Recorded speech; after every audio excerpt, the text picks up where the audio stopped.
I'm Stacy Holmes, and this is Glordinary, a few moments where we celebrate God's glory and champion the ordinary. I'm glad you're here.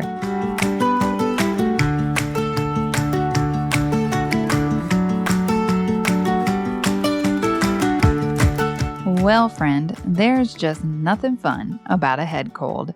'Tis the season, right? The sore throat, the itchy eyes, the sneezing, congestion, and so much snot. How is there so much snot? Seriously, how? Ugh. Colds are not cool. And when I was a kid, a cold was something to be feared. Why? One word: pneumatizine. Nasty. The worst smelling, pink, goopy medicine that your mother would smear onto a cloth and pin to the inside of your feety pajamas. I may have single-handedly cleared the nasal passages of my entire elementary school because that smell wasn't coming off yet anytime soon.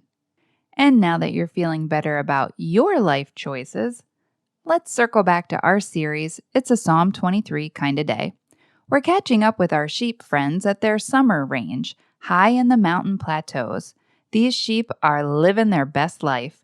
Richest of tablelands, good eating, comfy beds, 5 stars, would recommend. What they wouldn't recommend are the flies. Yes, there's a saying among shepherds, summertime is fly time.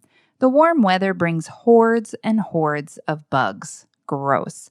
There's no shortage of flies that attack and swarm the sheep in the summer high meadow ranges. Warble flies, bot flies, heel flies, nasal flies, deer flies, black flies, mosquitoes, and gnats. Are you itchy? Me too. The worst offender is the nasal fly. Those buggers hover around the sheep's head. And look, I don't want you to lose your lunch, so let me just abstract this picture for you with these words: eggs, damp, mucous membranes, hatch, worm-like larva, burrow. Okay, I can't do it anymore. Ugh, my gut's turning.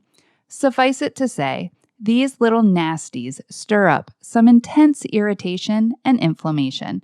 Our favorite fluff balls will try anything for relief, and I mean anything.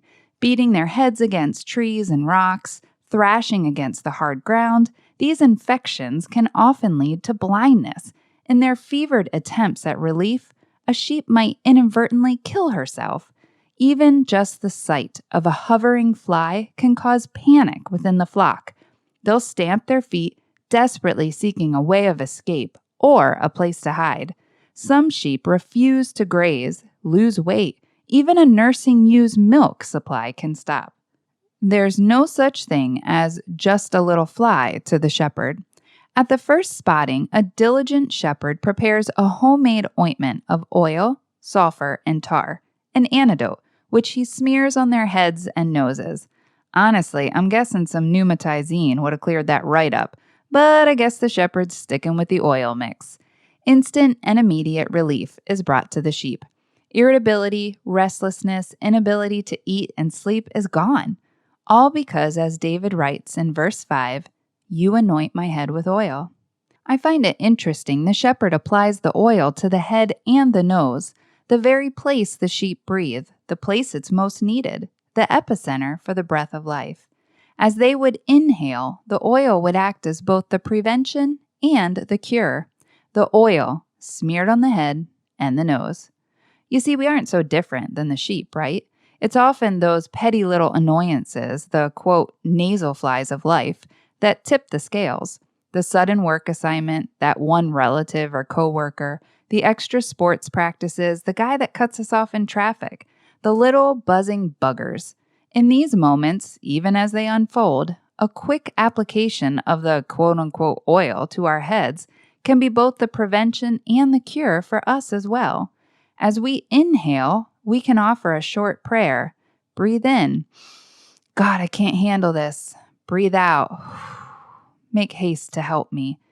Interestingly enough, that's actually called a breath prayer. Just as the shepherd's oil brings instant relief to the sheep, so too the Holy Spirit's presence calms us amidst the nasal flies of life. But if fly time isn't enough of a hassle, it's also scab time. Scab is a highly contagious disease from a microscopic parasite, All the yummy words today. Note to self, do not listen to Glordinary over your lunch break. Nevertheless, the scab disease is spread by contact, often found near a sheep's head. Why? Okay, well, this part is actually kind of sweet. Sheep are highly affectionate with each other, and they often rub heads in friendship. It's adorable, but come on, sharing isn't always caring, at least when it comes to infectious diseases. The remedy? You guessed it, coating the head with oil. But not just a dab or smear this time. No, a shepherd will completely dip their sheep, soaking their whole body in linseed oil, sulfur, and other chemicals. Often the head gets dunked multiple times. No sprinkling here, we're talking full body immersion. Shepherds will meticulously dip and hand scrub the head repeatedly to eradicate scab. And is it any wonder that the head needs multiple dunkings? Think about it. The pests and irritations in our lives, well, they typically come through our minds. Things we hear, read, see, attitudes, opinions, trying to sort out who to believe and what's real. Yes, people and events bug us, but then we think and think and think about it. We replay conversations, rehearse new ones, repeat old ones to anyone's listening ears, including our pets. Ideas, impulses, actions, reactions, it's all stimulated first in the mind by what we're exposed to directly and indirectly. I was ever so reminded of this verse, "You anoint my head with oil," this past weekend. You see, for weeks now, I have been so distracted and preoccupied planning out the academic next steps for our oldest daughter, who's a junior. My brain's been swirling and whirling, trying to dot all my I's and cross all the T's. To be honest, I feel like I'm trying to maneuver a chessboard when the only real pawn is me. It wakes me up at night, keeps me up at night, and fills my dreams at night. Welcome to the life of a homeschool mom. And that's on top of all the rest of life, and we haven't even hit Christmas yet. I can't figure out if I'm treading water or bailing water. So I made arrangements and took a day with Jesus.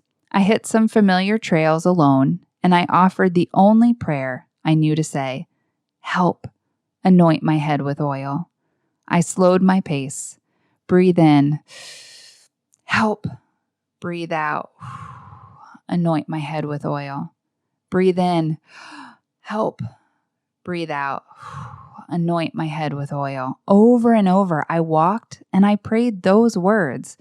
And I don't know how, and I can't pretend like this is some type of scientific formula for you, but I can tell you as I walked and breathed in His Spirit, and He anointed my head with oil, so to speak, something changed in me. The rest of Psalm 23:5 happened. You see, David wrote, "You anoint my head with oil, my cup overflows." And as I walked that trail slowly, and as I began to go at a walking pace rather than my frantic sprint of past weeks, my cup began to overflow with gratitude, joy, peace, presence, purpose, focus, clarity. I began to thank my shepherd that He is already there for my daughter. Wherever there represents. He's already there in every future class, future lab, future exam, future valley. He's already there. And He's already there for me too, and you. My cup overflows because His cup overflowed first for me and you. It says in Matthew 26:39, going a little farther, He fell with His face to the ground and prayed, "My Father, if it's possible, may this cup be taken from me. Yet not as I will, but as You will." The Good Shepherd's cup overflowed for you, for me, for every single person ever created, past, present, future. His cup overflows onto me, into me, for any sudden storm, changing life patterns, or suffering along the way. The shepherd has weathered it for me, and the shepherd will weather it with me. Are there places you need the shepherd to anoint your head with oil? Do you need to, like I did, breathe in His presence, His peace over your mind? There's no greater prevention or remedy than the shepherd's oil. You anoint my head with oil, and my cup overflows. Remember, you're not alone in this. I'm praying for you, friend. Have a glordinary day.